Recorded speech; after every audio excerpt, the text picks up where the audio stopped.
Last time, we showed you that writing an argumentative essay with ChatGPT is possible, or well, that at least it can really help you speed up your writing. Now, it's time we try the same experiment, but with something different, a book review. Hi, I'm Santiago from Gradehacker, the non-professional students' #1 resource.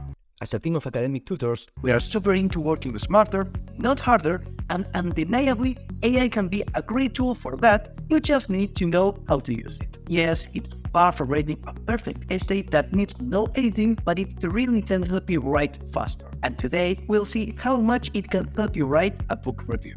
What are we doing? Just like last time, we are giving ChatGPT a prompt, take the first draft, and continue using it until we get the best work that it can do. We'll show you the entire process we went through so you have a clear understanding of why our tips work and what you need to do to follow them. As we already told you, we have already tried this with great results with an argumentative paper, and soon we'll be doing it with a research paper. So you better subscribe to our channel.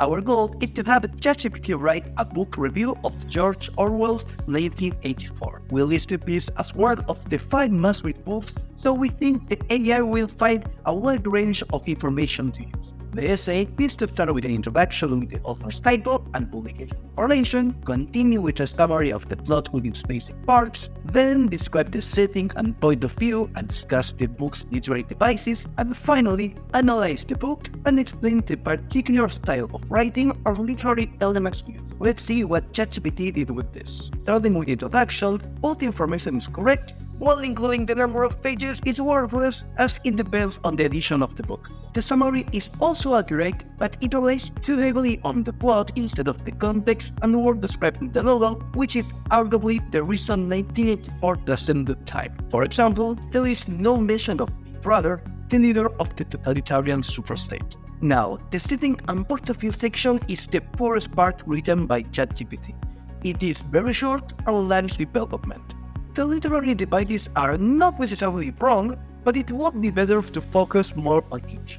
For instance, talk more about the importance of symbolism or explain how the book critiques propaganda, totalitarianism, and individual freedom. The analysis of Orwell's writing is simple, but the conclusion is clear and straightforward. We took all of this into account, and instead of submitting the entire prompt, we asked ChatGPT to expand on each section one prompt at a time. As a result, the AI focused on each part of the review and enclosed more paragraphs with more detailed information in every case. For example, see how it now added way more literary devices used by Orwell, or check out how it gave specific examples of the symbolism of the novel. It's clear that this way, ChatGPT wrote better and more developed texts that are easier to edit and improve. Each section analyzes more in-depth the topic it's reviewing, which facilitates the upcoming process of structuring the most useful paragraphs into a cohesive essay. Of course, there are many sentences and ideas that are repeated throughout the different sections. But now, because each has more specific information, we can take these parts and structure a new paragraph that includes the most valuable sentences. There is one big problem though, and that is the lack of sources created. Even if sometimes book reviews don't need to include citations from external sources apart from the novel we are analyzing, ChatGPT gave us 5 different options for us to choose from. The only problem was that we couldn't find any of them on Google. The names of the authors were real people, but the titles of the articles and essays were nowhere to be found. This made us think that it's likely that the AI beat real-life writers and created a title for a fictional essay about 1984 or George Orwell. Finally, we need to see if the texts are original or plagiarized. After running it through our plagiarism detection software, we found that it was mostly original content with only a few issues on site. But nothing too big to worry about. The biggest plagiarism problem was with one sentence, or 6 words to be more specific, from the conclusion that linked to the introduction from a summary review. But by rearranging the word order or adding synonyms, this issue can be easily solved too. So, what did we learn from this? The most important thing is that ChatGPT can write a detailed book review if you give it one prompt to review at a time.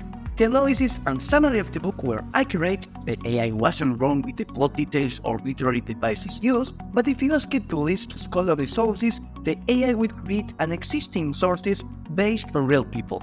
Regarding plagiarism, there can be some minor issues, but nothing too big to worry about. Now, while clearly ChatGPT can't write a book review on its own, you can definitely use it to get solid ideas and real plot summaries. But of course, after using the AI, you need to do a lot of editing and work on your end. If you still haven't learned the basics of ChatGPT, be sure to watch our video in the first place. Let us know in the comments if you have any questions or share your experience if you have already tried our tips to write a book review. We think that if you are smart, AI can be an amazing tool for your college life. We'll continue talking about it, so subscribe to our channel in case you don't want to miss out on those future tips. Thanks for watching, and we'll see you next time.